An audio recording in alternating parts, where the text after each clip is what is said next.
guys! Ako po si Eileen Ronyo.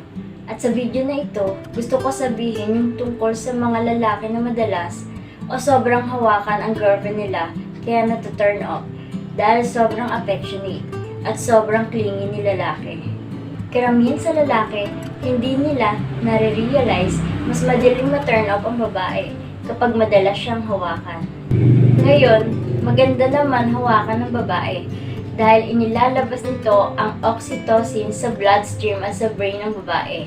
At ang oxytocin ay ang bonding chemical kaya mas magkalapit kayo at mas maganda yon kasi yun ang gusto mo. Pero hindi mo pwedeng gawin palagi kasi kapag ginawa mo yun palagi, madalas clingy, nakakasuffocate, na itataboy mo siya palayo sa'yo. Karamihan sa mga lalaki, hindi maintindihan na ang best thing na gawin ay hayaan ng babae na lumapit sa kanya. Hayaan mong pusa kanyang hawakan kung kailan kanya gustong hawakan. Hayaan mong yakapin kanya kung gusto kanyang yakapin. Hayaan mo siyang lumayo sa iyo. Alam nyo, madalas akong makakita ng mga naglalakad na mag-partner at hawak ng lalaki ang kamay ng babae. Tapos, biglang bumitaw sa pagkakahawak ng babae. Pwedeng hinawakan yung bag o kaya naman tumingin sa cellphone. O kaya naman, naglalakad-lakad lang. Pero yung lalaki, biglang nagpanik at parang balisa dahil hindi na siya hinawakan ng babae. At nanghahawakan na ulit ng lalaki yung kamay ng babae at hinawakan na nga ang kamay ng babae. Ang naisip ng babae ay ganito, kailangan ko ng space. Just leave me alone. Lalapit ako sa iyo pag gusto ko at pinilit niya pa rin na magkalapit kayo. Kapag ginawa mo ito at pinilit mo na lumapit siya sa iyo, pinilit mong magkadikit kayo, parang hinayaan mong lumayo sa iyo ang girlfriend mo. At ang mawawalan yon ng interes, aatras yon, ayaw na niyang makasama ka, hindi ka na niya iisipin. Lahat ng ito ay mali. Kapag sinubukan mo siyang bumalik sa buhay mo, palagi mo siyang iniisip. Pag nagkita kayo, gusto mo siyang yakapin, hawakan ng kamay at magmakaawa. Lahat ng ganitong gawain ay sinasabi ang babae ay mas mataas sa lalaki. Pero gusto ng lalaki na mas mataas siya sa babae. Gusto ng lalaki na isipin ng babae na mas mataas ang lalaki at medyo nasa baba ang babae. Ngayon, alam ko na nabubuhay ang lalaki at ang babae na merong equality. Pero in reality, pag pinagbasehan ng biology at nature, hindi talaga pwedeng equal.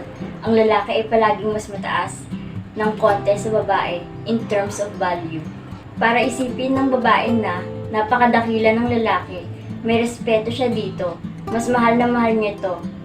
Kung bababa ang tingin ng babae sa lalaki, hindi magandang kalagayan yon. Kasi magsisimula na siyang maghanap ng iba na may mas mataas na value o halaga na lalaki. Kaya huwag kakalimutan yan. Pero ang gusto ko lang i-point dito, kapag madalas o palagi mong hinahawakan ng girlfriend mo, maaari talaga siyang ma-turn off. Ngayon, sa mga unang panahon ng relationship, very intimate, sobrang close nyo, at alam kong gusto mong hawakan ng madalas at lambingin ang girlfriend mo at maganda yun. Pero kung ayaw mo na ikaw ang mag-initiate para hawakan siya, hayaan mo siyang lumapit sa'yo. Hayaan mo siyang lumayo sa'yo sa kagustuhan niya. Isipin mo na ang babae na parang pusa at totoong katulad ng pusa ang babae at katulad naman ng aso ang lalaki. Hayaan mong lumayo ang babae kapag gusto niya. Hayaan mo siya kapag naisip niya at kusa siyang babalik kapag gusto niya ng paglalambing. Hayaan mo siyang bumalik sa'yo. Huwag mo buhatin at pilitin na lambingin ang pusa dahil ayaw ng pusa yon. Kusang lalapit ang pusa, kaya ang babae ay katulad ng pusa. Kailangan niyang sariling oras, sariling space para bumalik siya sa iyo at gagawin niyo kapag gusto niya. Isang malaking pagkakamali na nakikita ko na ginagawa ng lalaki ay palagi nilang pinipilit sa isang relasyon ang paglalambing, ang paghawak at maling-mali iyon. Pero walang gustong pag-usapan yon.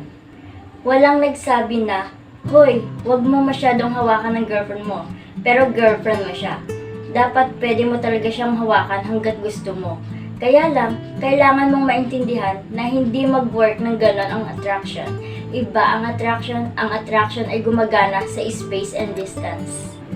Kung gusto mong magbigay ng donation dahil sa nakita mong useful ang information na ito, sobrang na-appreciate ko yun. Matutulungan ako na gumawa pa ng iba pang content para sa'yo.